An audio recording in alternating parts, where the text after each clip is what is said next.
L'énorme consommation en poissons des Guadeloupéens est surtout composée de surgelés. Des surgelés qui viennent de l'océan Indien. Ce sont les pêches pirates indonésiennes, indiennes, vietnamiennes ou chinoises qui sont reconditionnées en sachet en France. C'est ce qu'on trouve dans la majorité des supermarchés. Le poisson frais qu'on pouvait y voir, d'où vient-il alors? Souvent des importations clandestines ou officielles en provenance de Saint-Barth ou des îles anglophones de la Caraïbe.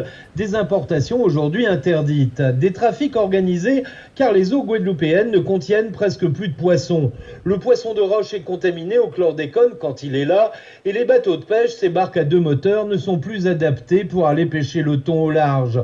En fait, il ne reste plus grand-chose et les kilomètres de filets maillants détruisent le reste de la ressource. On estimait que 25% de la consommation guadeloupéenne était réservée à la pêche locale. Il suffit de voir actuellement les étals et le désespoir des marailleurs, des poissonniers, des restaurateurs à l'approche de Noël et de la saison touristique pour savoir que les importations de poissons frais et de langoustes en provenance du Venezuela sont vitales pour l'économie et la consommation guadeloupéenne. D'autant plus que le Venezuela est le seul pays du CARICOM, de la Caraïbe, d'après les ONG, qui est une réelle politique de préservation et de conservation de la ressource marine de ces eaux côtières. Le poisson qui rentrait en Guadeloupe était pêché sur quota par des bateaux désignés par le ministère des Pêches. Une pêche surveillée par l'armée et transparente.